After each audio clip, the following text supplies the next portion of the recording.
So, when it comes to writing your autoresponder sequences in email marketing, there are key items that really allow you to stand out in your subscribers' inboxes. Interested to learn more?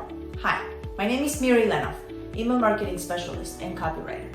This is more specific to your welcome autoresponder sequences, but feel free to use this whenever you are writing emails to your audience. Okay, tip number 1, use the reply tactic. When you use this tactic, your subscribers are able to reply to you and connect with you. You encourage them to write back to you by asking questions like, for example, did you receive the lead magnet, information, article, whatever you sent? Did you receive the information I sent you? Reply yes or no. What are your biggest struggles with right now? Or another one, what are your thoughts when it comes to insert the name of your article, your blog post, whatever it is that you're sharing with them? Reply and let me know if this has ever happened to you before. I'd love to know. Great. Now, there's something very important about this. Replying also helps you to be on your subscribers' inbox in the main folder, not as a promotion, not as a social media folder. Everything that you send them by replying will help to deliver future emails and makes you look and sound human, which is going to result in a better connection with your prospects. Okay, so that's tip number 1.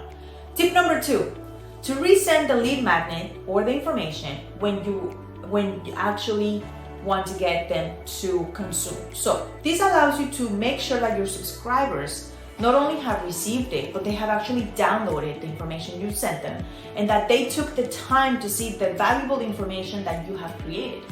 Because many times your lead magnet will have information about you and you want your content to be consumed so that your subscribers start to love what you have to offer. Now, you want to resend the email in the following way because this will really make you look amazing, and it will show you that you actually care about your subscribers because obviously you do, you care about them, but this also gives you a second chance to offer even more value. And this is how you can do it. You can say something like this: just checking in to make sure that you were able to download the PDF I sent you yesterday. I'd love to know what your thoughts are.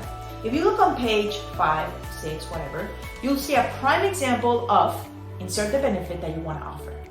And feel free to expand on this. Anyways, you'll say at the end, reply to this email and let me know what you liked about it. I really would love to know. Great. Now let's go to tip number 3. Use open loops. Okay, so this is when we're gonna let your subscribers know what is coming up in the next emails. But don't just give it away. Just tease them a little bit so they're excited next time that they're gonna get your emails. It's like, for example, you're watching the preview of your favorite TV show. The screen all of a sudden goes blank, and right when they're announcing something important. That's really what you want to do. And in the world of marketing, it's a little bit different, but it works very, very similar. It works like this. You would say something like this. So, I have a few surprises coming up in the next email that tells you my story of how I blank, something beneficial. So like a case study result, some benefit for them, but don't give away the whole story, just the result. And I'm just finishing up the touches on that email. So stay tuned the next time. All right, take care. And that's how you will sign up. Now, let's go to tip number 4. Make your emails clickable. You want to train your subscribers to click on links or to a link to an article or a blog post or a video, a reply, a forward, a form, a survey, anything, even if it's on your signature. But make sure that you have at least one click somewhere, because when it's time to make an offer, your subscribers will be looking for that link to click on, and clicking will really become second nature to them. Okay, so which of these will you be using in your next autoresponder sequence? Do you want to review? Really quickly. Number 1, use the reply tactic in your emails.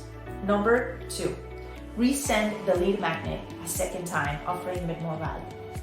Number 3, use open loops so that you tease them and they are looking forward to receiving your next email. And finally, number 4, make your emails clickable so that you train them to click on your emails, and when it comes to an offer, you're able to close the offer in an easier way. Cool. So I'd love to know what you think about this video. Let me know in the comments or send me a message. I always love talking about this. I always love to talk about this. And I will see you next week on the next video. Have a good rest of your day. Bye-bye.